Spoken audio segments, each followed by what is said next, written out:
basically a problem, or what's your general understanding?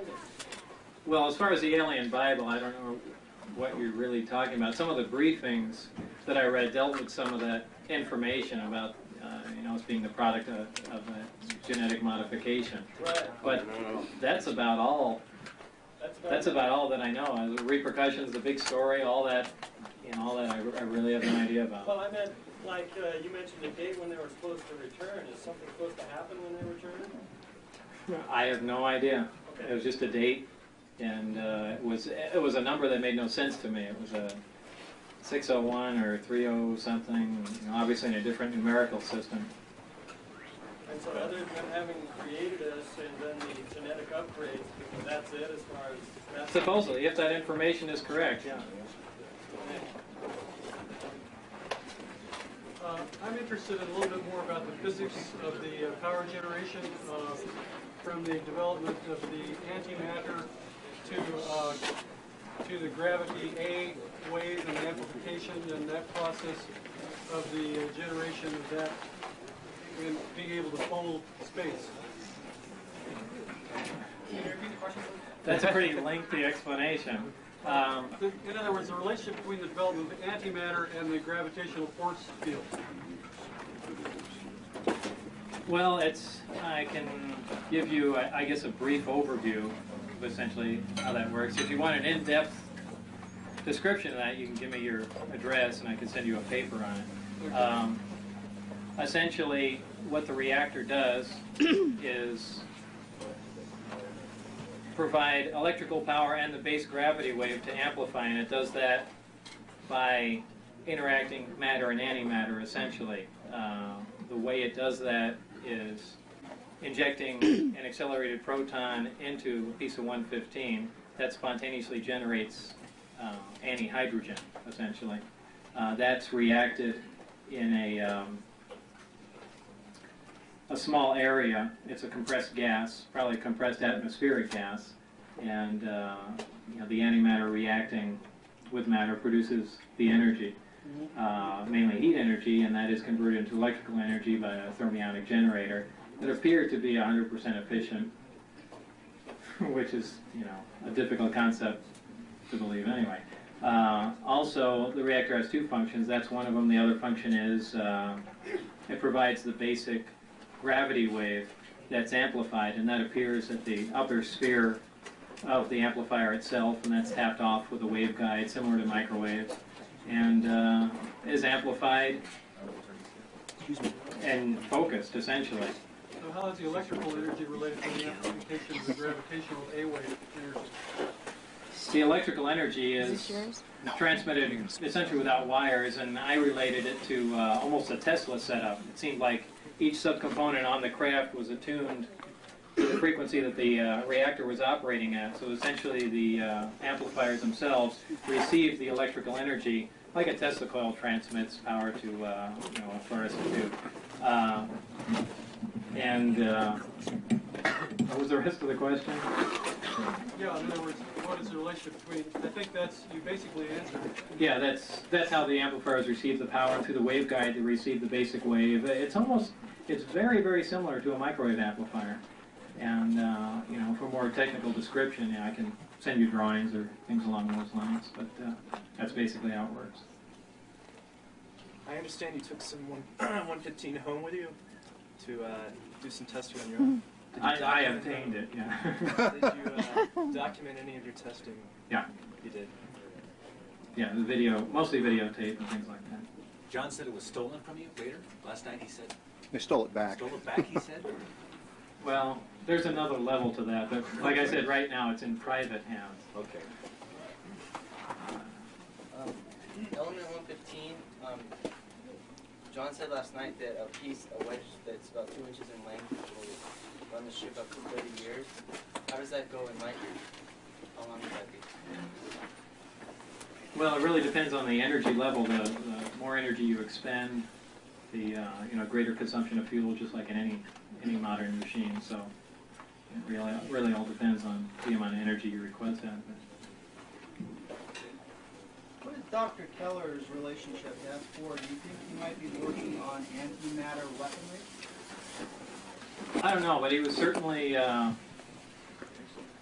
forgot what his exact title was. He was chief consultant or something along those lines.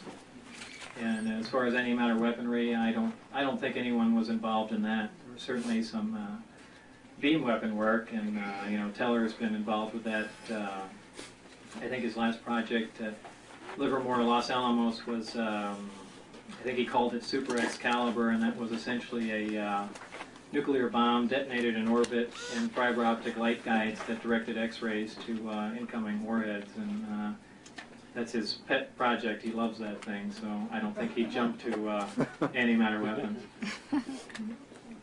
All the way in the back there. What, on your sports tunnel that you've worked on, what do you think was on level 3, and where were the bathrooms?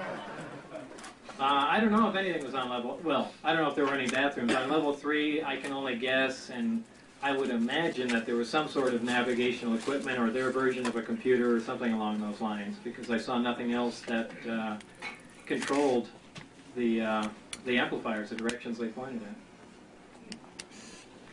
Bob, how do you foresee that mankind can develop this type of machine? I really don't. I really don't, without access to certain materials. Or maybe new manufacturing techniques that can produce those. But until those problems are solved, the fact that we even know how to deal with it or even duplicate it, is pretty useless. How many other materials might be necessary besides 115 that you know of that were contained on the ship? That might be it. The rest of it might be just essentially polishing up manufacturing techniques, making things smaller.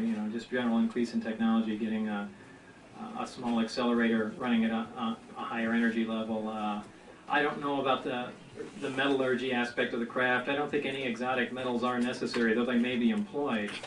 I imagine you could make a craft out of aluminum if necessary, but what part that plays, I don't know. Is there any significance to the saucer shape, the geometry, having to do with any resonance or anything of that nature? Not any resonance, but it's important most of the edges on the craft are rounded, because a high voltage field does appear at most of the craft, except for the last upper bump. There's a little ring before that. Now I'm only talking about one craft, so I don't know about the rest, but there's a small ring before that, a darker black one, and that's an insulator ring, and that's the only place above that upper section, the third level, is where high voltage does not appear. Did any technology that came from the aliens resemble anything that we can do today? Have we advanced to any degree that they are? Well, there are some basic things. The fact that they're using a little accelerator, a little bit smaller, we have things like that, if that's what you're getting at. Anything really advanced?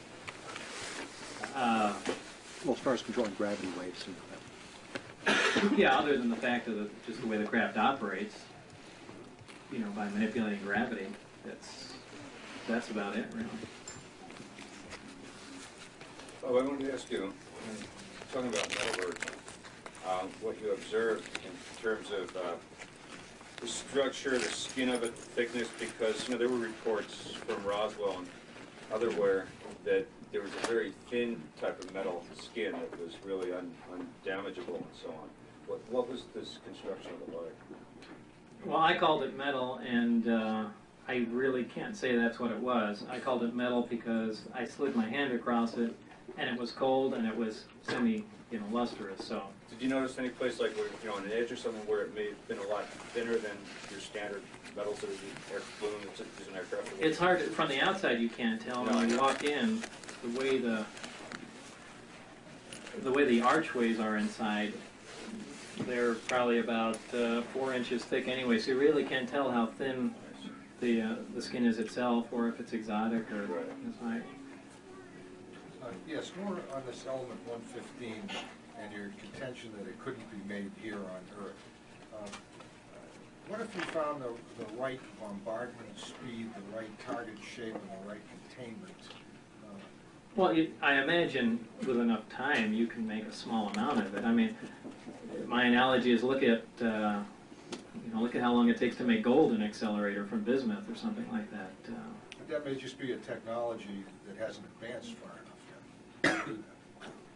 Right, but the bottom line is you have to sit there and plug in protons and neutrons, for that matter, into an existing atom, and you have to do it, you know, essentially on an individual basis, and they're not all going to catch on. Some are going to.